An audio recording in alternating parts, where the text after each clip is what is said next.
नमस्कार मित्रांनो, तुम्हा सर्वांचं माझ्या यूट्यूब चॅनलवर पुन्हा एकदा खूप खूप आणि मनापासून स्वागत आहे। आजच्या व्हिडिओमध्ये आपण बघूया मोठी अपडेट। बेसिक पगार थेट 69,000वर पोहोचणार। या तारखेपासून थकबाकीसह मिळणार बंपर पगारवाढ। व्हिडिओला सुरुवात करण्या अगोदर तुम्हाला एक विनंती, चॅनलवर पहिल्यांदाच भेट देत असाल तर चॅनलला सबस्क्राइब करा आणि व्हिडिओला एक लाईक करायला विसरू नका। चला तर मग सुरू करूया आजच्या व्हिडिओला।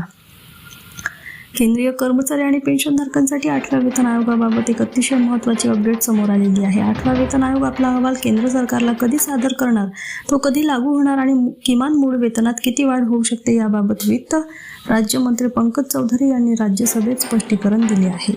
8वा वेतन आयोग अहवाल कधी येणार? राज्यसभेत एका प्रश्नाला लेखी उत्तर देताना वित्त राज्यमंत्री पंकज चौधरी यांनी सांगितले की सरकारने 3 नोव्हेंबर 2025 रोजी 8व्या केंद्रीय वेतन आयोगाची स्थापना आणि त्याचे नियमावली किंवा अधिकार क्षेत्र टर्म्स ऑफ रेफरन्स अधिसूचित केले होते। आयोगाला आपला अंतिम अहवाल सादर करण्यासाठी स्थापनेच्या तारखेपासून 18 महिन्याचा कालावधी देण्यात आलेला आहे। या हिशोबाने 8व्या वेतन आयोगाला 3 मे 2027 पर्यंत आपला अंतिम अहवाल सरकारकडे सोपवावा लागणार आहे। मात्र आयोग वाटल्यास त्यापूर्वीही आपला अहवाल जमा करू शकतो। मंत्र्यांनी हे देखील स्पष्ट केले की आयोग आपली कार्यपद्धती स्वतः ठरवतो। नियमानुसार आयोगाला आपल्या कामाची किंवा सल्लामसलतीची रोजची प्रगती सरकारला कळवणे बंधनकारक नाही। अहवाल मिळाल्यानंतर सरकारला किती वेळ लागेल?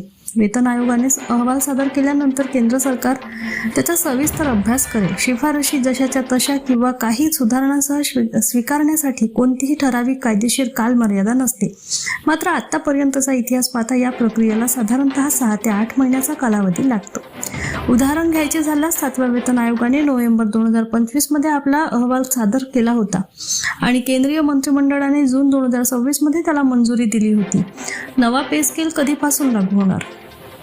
जरी सरकारकडून या शिफारशींना 2027च्या शेवटी मंजुरी मिळाली तरी देखील 8व्या वेतन आयोगाच्या शिफारशी 1 जानेवारी 2026 पासूनच पूर्वलक्षी प्रभावाने लागू केल्या जातील। त्यामुळे कर्मचाऱ्यांना उर्वरित कालावधीचा फरक एकरकमी मिळेल। 8व्या वेतन आयोगाची सध्याची स्थिती काय? सध्या 8वा वेतन आयोग विविध कर्मचारी संघटना, युनियन्स आणि भागधारकांशी चर्चा करत असून माहिती गोळा करत आहे। निवेदन सादर करण्याची मुदतपात्र कर्मचारी युनियन्स आपल्या मेमोरँडम ID सह 18 ऑगस्ट 2026 पर्यंत आयोगाची भेट घेण्यासाठी वेळ मागू शकतात। पगारात किती वाढ शक्य? कर्मचारी संघटनांच्या नॅशनल काउन्सिलने 8व्या वेतन आयोगाच्या सुरुवातीच्या बैठकांमध्ये 3.83च्या फिटमेंट फॅक्टरची मागणी केलेली आहे। सध्याचा किमान मूळ पगार 7व्या वेतन आयोगात 2.57 पट फिटमेंट फॅक्टर लागू झाल्यानंतर सध्या किमान मूळ वेतन 18,000 आहे। प्रस्तावित किमान मूळ पगार जर सरकारने 3.83चा फिटमेंट फॅक्टर स्वीकारला तर कर्मचाऱ्यांचा किमान मूळ पगार थेट 283% वाढून प्रतिमाह 69,000 वर पोहोचू शकतो। अर्थात जोपर्यंत आपला अंतिम अहवाल सादर करत नाही तोपर्यंत आणि केंद्रीय मंत्रिमंडळ त्याला हिरवा कंदील दाखवत नाही तोपर्यंत पगाराचे हे आकडे केवळ एक अंदाज म्हणूनच पाहिले जावे। थोडक्यात सांगायचे तर काय? केंद्रीय कर्मचाऱ्यांना 8व्या वेतन आयोगाच्या शिफारशींसाठी मे 2027 पर्यंत वाट पाहावी लागू शकते। मात्र 1 जानेवारी 2026 पासून थकबाकीसह मिळणाऱ्या फरकामुळे कर्मचाऱ्यांना नंतर मोठा आर्थिक फायदा होणार आहे।